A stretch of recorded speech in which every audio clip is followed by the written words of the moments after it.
Assalamualaikum, welcome back to Invest Saham. Pada video ini kita akan update money flow untuk saham big banks dan saham konglomerasi. Sebelum lanjut, disclaimer on, ini bukan ajakan jual beli saham, so langsung saja kita ke pembahasan. Jadi hari ini IHSG berhasil rebound dan menguat 4,7% di saat perang dagang antara Amerika Serikat dan juga China semakin memanas.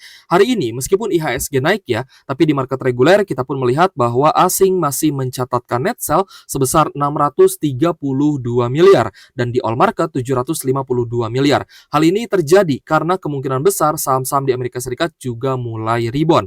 Namun kita pun melihat ya hari ini meskipun asingnya mencatatkan net sell, tapi saham-saham di IHSG rata-rata ya mayoritas mulai menghijau kembali. Contohnya seperti Brand dan BBRI yang hari ini kita akan bahas ternyata juga bisa naik lagi.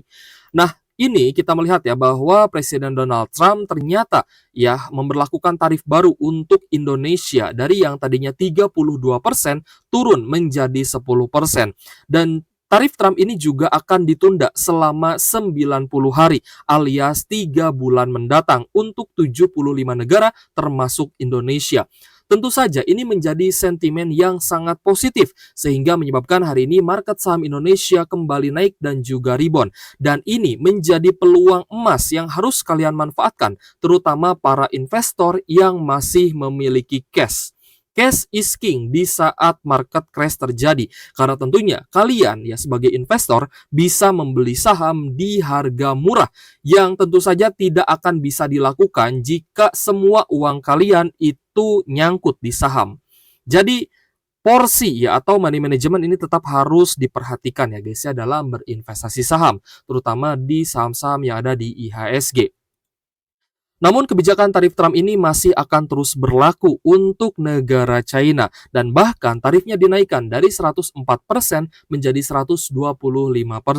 Sedangkan terjadi penundaan untuk negara lain yang tidak melawan kebijakan tarif Trump ini selama 90 hari. Jadi 3 bulan ke depan kita bisa mencari celah untuk mencari cuan di saham-saham yang ada di IHSG. Seperti itu.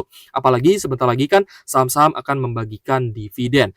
Tapi Ibu Sri Mulyani ya selaku Menteri Keuangan Indonesia dan juga banyak analis lainnya yang memberikan kita warning bahwa kita tetap harus waspada karena kebijakan Trump ini sebenarnya bisa kapanpun berubah gitu ya. Tapi tetap ya kita melihat bahwa ini adalah unjuk kemampuan atau unjuk kekuatan dari Amerika Serikat ya mereka ingin menunjukkan kepada negeri China bahwa Amerika Serikat masih memiliki kekuatan yang besar ya untuk bisa menekan manufaktur yang ada di negara China dan memang efeknya ini sangat terasa ya untuk saham China juga saya rasa masih turun dan mata uang yuan ya dan juga renminbi kita lihat juga terus melemah seperti itu. So, tentu saja kita pun harus concern ya dengan kebijakan-kebijakan dalam negeri yang diberlakukan ataupun diambil oleh presiden kita, yakni Bapak Prabowo Subianto, dan kita pun harus melihat ya bagaimana perkembangan ekonomi di dalam negeri. Apakah ada pertumbuhan ekonomi yang ke arah yang lebih baik atau sebaliknya? Tentu saja kita pun bisa melihat indikatornya dari nilai rupiah kita ya. Ketika nilai rupiah kita itu semakin melemah, maka investor asing pun akan enggan lagi masuk ke Indonesia. Tapi ketika pertumbuhan ekonomi kita bagus, rupiah kita kembali menguat, investor asing dengan sendirinya akan kembali masuk dan juga melakukan akumulasi besar-besaran untuk saham-saham yang ada di IHSG. Oke guys, jadi saham pertama yang akan kita analisa di video ini dengan menggunakan fitur chart dan banda detektor dari Stockbit Sekuritas adalah saham Bank Mandiri guys ya, yang sebentar lagi akan bagi dividen besar. Nah, jadi ya Stockbit Sekuritas adalah aplikasi investasi andalan yang saya gunakan untuk berinvestasi. Dan jika teman-teman ingin menggunakan fitur-fitur lengkap dari Stockbit, silahkan teman-teman mendaftar ya di aplikasi Stockbit dengan link yang ada di kolom deskripsi. Jadi memang saya sangat nyaman ya menggunakan Stockbit ini baik itu untuk invest jangka panjang ataupun untuk melakukan trading jangka pendek ya karena di saat situasi atau kondisi seperti ini dan kemarin pun sempat ada market crash ya, maka kita banyak sekali ya mendapatkan informasi dan juga menggunakan fitur dari Stockbit Sekuritas seperti itu. Dan kita pun melihat ya bahwa Bank Mandiri ini besok akan ada tanggal come date dividen ya. Kalau nggak salah di 11 April 2025. Silahkan teman-teman cross check ya. Besok kalau misalkan memang tanggal come date dividennya Bank Mandiri di 11 April, maka menjadi hari terakhir untuk kita akumulasi saham Bank Mandiri untuk bisa dapat dividennya. Di mana yield dividennya ini bisa mencapai 9 bahkan 10%, tergantung harga average teman-teman ya. Kalau misal teman-teman dapat di harga bawah, maka yieldnya bisa tinggi sekitar 9 sampai 10%. Nah, tadi kita sempat bahas ya bahwa Presiden Trump itu akan menunda tarif selama ya 90 hari atau 3 bulan. Nah, ini menjadi peluang emas karena kita melihat ya bahwa sebentar lagi setelah April selesai maka akan masuk ke bulan Mei, Januari, Februari, Maret, April, Mei. Nah, di bulan Mei, pertengahan Mei, biasanya investor asing ini akan membuang saham Indonesia atau istilahnya sell in May. Nah, ketika sell in May terjadi, maka saham akan kembali terdiskon dan bahkan kita bisa ambil lagi atau kita bisa beli lagi saham bagus di harga murah, seperti itu. So, hari ini Bank Mandiri ada kenaikan 6,6% ya, close di Rp5.025 per saham. Area high hari ini yang sempat dicapai oleh Bank Mandiri adalah 5.225. Meskipun hari ini investor asing ada distribusi ya, distribusinya sih cukup normal karena diimbangi oleh akumulasi dari domestik. Kita melihat hari ini net sell asing mencapai 533 miliar untuk Bank Mandiri dan menjadi saham yang paling banyak dijual asing. Nah, jadi untuk Bank Mandiri kita melihat ya bahwa ini merupakan peluang terakhir ya untuk teman-teman yang ingin mendapatkan dividen dari Bank Mandiri yang mana dividen yield-nya besar. Kenapa dividen yield-nya besar? Karena harga sahamnya sudah turun. Berarti ini waktu yang sangat bagus ya untuk buy on weakness saham Bank Mandiri. Kita lanjut ke saham BBNI. Untuk BBNI hari ini kita melihat ada gap up juga ya ketika open market naik 5,4%, close di Rp4.260 per saham. Kita lihat hari ini meskipun ya ada kenaikan 5,4%, tapi asing masih mencatatkan net sell 212,9 miliar untuk BBNI. Dengan penjualan terbesar datang dari AK, BK, ZP, dan juga TP. Namun lagi-lagi ya untuk BBNI juga akan bagi dividen ya kalau nggak salah come date di tanggal 14 ya di hari Senin depan. Jadi kalau misalkan benar ya tepat gitu ya, maka hari terakhir teman-teman beli BBNI adalah besok ya hari Jumat dan juga hari Seninnya gitu. Dan dividen yield BBNI juga cukup menarik ya di kisaran 9%-an. Ini khusus untuk teman-teman yang mungkin baru entry di harga 3.600 sampai di 4.000-an. Seperti itu ya. Kembali lagi saya ingatkan ya ke teman-teman bahwa dalam investasi saham kita harus memiliki strategi.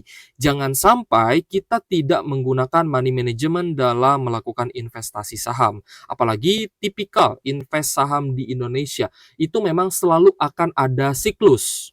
Jadi ada siklus turun dan ada siklus naik. Nah, kita harus mencari kata kunci ya, pembalikan arah dari uptrend ke downtrend dan sebaliknya dari downtrend ke uptrend. Ketika kalian sudah paham di mana kuncinya, di mana timing yang tepat untuk membeli saham di harga murah ya, tentunya kita beli saham di harga murah, bukan beli saham ketika dia nyungsep atau ketika orang lain menangkap pisau jatuh, itu jangan sampai terjadi. Nah, ketika kalian sudah tahu siklusnya, sudah paham timingnya, waktu yang tepat untuk beli saham, di mana tanda bullish reversalnya, maka kalian akan lebih sering cuan ya dibandingkan dengan nyangkutnya. Ya nyangkut saham kan wajar gitu ya. Tapi ketika kita punya money management yang bagus, strategi yang bagus, kita akan lebih sering cuan dan porto kita akan lebih sering hijau. Maka ketika nanti sudah naik, sudah berada di harga yang lebih tinggi ya dalam beberapa minggu ini, maka teman-teman bahkan bisa take profit. Dan ketika sell in May terjadi, bahkan kalian bisa masuk lagi, bisa beli lagi di harga yang lagi-lagi bisa murah gitu ya. Jadi tetap ya di saham tetap akan ada peluang kesempatan emas untuk kita bisa akumulasi kembali saham di harga yang murah dan kita menjual di harga yang tinggi. Lanjut ke BBRI. BBRI hari ini adalah hari come date-nya ya guys. Besok sudah masuk ke ex-date. Jadi teman-teman yang masih pegang BBRI pasti akan dapat dividen ya. Tenang saja meskipun posisinya sedang floating loss. Untuk BBRI kita lihat ya hari ini juga ada gap up naik 4,6% close di 3.800. Cukup netral ya hari ini karena diimbangi oleh akumulasi dari domestik. Asing ada net sell 188 miliar dengan net sell terbesar dari ZP, KZ dan juga YP. Nah, jadi untuk saham BBRI ya, kita lihat bahwa, dividennya dibagikan 2 kali, jadi teman-teman yang sudah pegang sejak lama, ya tinggal di-hold saja, besok pasti akan dapat dividennya, seperti itu. Saya pun sudah sounding ya ke teman-teman di grup, bahwa ini adalah kunci atau kata kunci yang selama ini kita cari, gitu ya. Pembalikan arah yang mungkin bisa terjadi diawali dari kebijakan Trump yang ditunda 90 hari. Tentu saja ini menjadi sentimen yang sangat positif baik untuk saham Indonesia ataupun saham Amerika itu sendiri. Ya, jadi ketika sudah timing yang tepat gitu guys ya untuk trend following ya untuk ikut dalam kenaikan saham, maka saya bilang ke teman-teman di grup, ini waktunya. Ya, ini waktu yang tepat untuk kita beli saham. Kemarin saya masih ragu, kemarinnya pun saya masih ragu ya karena belum ada gongnya, belum ada tanda bullish reversalnya. Nah, ketika hari ini datang ya di mana Presiden Trump ini menunda tarif 90 hari dan merubah ya tarif untuk Indonesia menjadi 10%, maka ini adalah gongnya, ini adalah kata kuncinya yang selama ini kita tunggu, gitu ya. Nah, ternyata hari ini saham yang paling banyak diakumulasi asing itu bukan saham big banks ya. Big banks rata-rata hari ini didistribusi asing, baik itu BBRI, BBNI, Bank Mandiri dan BBCA. Nah, tapi yang banyak diakumulasi asing hari ini adalah GoTo ya guys ya. GoTo hari ini naik 13,4% setelah kemarin sempat anjlok ya ke 67, hari ini close di Rp76 per saham. Kenaikan hari ini juga cukup tinggi ya, 13,4%. Akumulasi asing juga besar ya, terutama dari ZP dan juga BK, net buy 51,8 miliar. Tentu saja ini bukan saham yang ideal untuk dividen investing ya, karena GoTo belum bisa bagi dividen. Tapi ya kalau misal untuk teman-teman trader, ini adalah saham yang bisa memicu adrenalin gitu ya, bisa membawa cuan ataupun sebaliknya. Tapi saya yakin teman-teman trader yang sudah banyak ya merasakan pahit manisnya di bursa, pasti sudah paham apa itu pembatasan risiko, apa itu target take profit, pasti sudah paham. Sehingga ya bisa meminimalisir risiko dan bisa memperbesar potensi cuan. Kita lanjut ke PTRO. Nah, PTRO juga menjadi saham yang paling banyak diakumulasi asing hari ini gitu guys ya. Dengan net buy 49,7 miliar ya. Kita lihat yang akumulasi ada CCAK dan juga ZP dan kita lihat saham Petrosi ya. Ini setelah stock split harga sahamnya terus mengalami kenaikan. Tapi ketika ya kemarin market crash, Petrosi turun 57,8%. Ya, kita lihat turun dari 4.400 ke 1.800-an dan hari ini kenaikan 15,7% ya, kenaikan yang cukup tinggi, close di Rp2.170 per saham. Jadi terutama ya untuk teman-teman karena di saham Indonesia itu belum ada futures ya, kita tidak bisa ambil posisi short gitu ya, kecuali mungkin investor-investor besar gitu ya, big fund lah. Kita tidak bisa melakukan short sell, maka mau tidak mau kita harus mencari harga murahnya. Kita harus mencari pembalikan arahnya, technical rebound-nya untuk membeli di harga yang tepat. Memang kita tidak bisa beli di harga yang paling murah, tapi ketika kita beli ketika terjadi technical rebound dan bullish reversal, maka tentu saja kita tidak perlu menunggu lama untuk merasakan cuan dari saham. Kita tidak perlu menunggu lama untuk menunggu harga sahamnya naik. Tidak perlu berbulan-bulan, bahkan mungkin di range 1 minggu pun kita sudah mendapatkan cuan besarnya, seperti itu. Kita lanjut ke saham brand. Untuk brand hari ini ada kenaikan 17,6% ya, setelah harga saham brand ini juga anjlok ya ketika bear market kemarin. Anjlok 60% untuk saham brand dari harga 10 ribuan ya, turun sampai di 4.100 ya. Jadi anjlok 60% sehingga kita melihat ini sudah cukup menarik ya untuk teman-teman yang mungkin berminat untuk trend following di saham brand. Karena hari ini ada akumulasi yang juga cukup besar, terutama dari AK, BK, dan juga AG, asing net buy 49 miliar, seperti itu. Jadi ini memang tidak dianjurkan untuk teman-teman yang baru di saham ataupun yang memang defensif ya di saham. Kalau untuk defensif lebih baik teman-teman beli saja saham-saham untuk dividen investing, saham bagus yang rutin bagi dividen. Untuk saham-saham konglo saya rasa bukan saham yang cocok ya. Kalau misal teman-teman tidak tahu batas resikonya sampai di mana, tidak tahu pembatasan resiko dan memang tidak mau gitu ya, bukan tidak tahu, tidak mau ada pembatasan resiko seperti itu. Kita lanjut ke Pani ya. Pani juga ternyata ketika bear market kemarin ya, dari area tertingginya di 19 ribuan sudah sempat anjlok ya 62% sampai di harga terendahnya di 7.200. Hari ini ada kenaikan 12,7% di saham Pani ya, dan kita lihat close di 8.875. Hari ini ada akumulasi juga untuk Pani, terutama dari ZPNI dan juga CC, lalu ada AK dan juga BK yang hari ini akumulasi Pani ya, ada asing dengan net buy 43,8 miliar.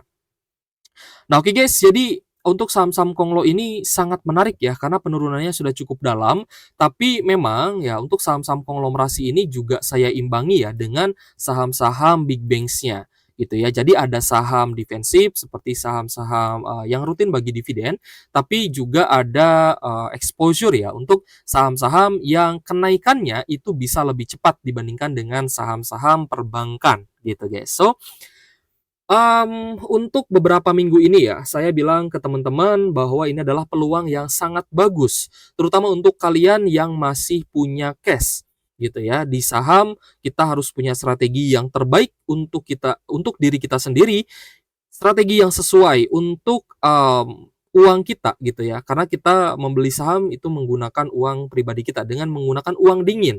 Tapi kalau misalkan ternyata ya kita lama nyangkut gitu ya, apalagi sahamnya tidak bagi dividen, uang dingin yang tadinya kita masukkan untuk investasi, uang dingin tersebut lama-lama bisa menjadi panas gitu ya, bisa menjadi mendidih dan mungkin menjadi pikiran teman-teman. Nah, itu jangan sampai terjadi ya. Kalau misalkan memang teman-teman tidak ingin ada pembatasan resiko, maka lebih baik teman-teman beli saja saham bagus yang rutin bagi dividen.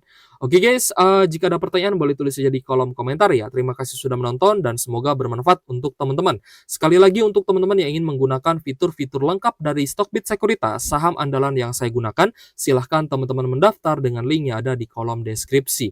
Oke guys, thank you for watching. See you on the next video. Wassalamualaikum warahmatullahi wabarakatuh.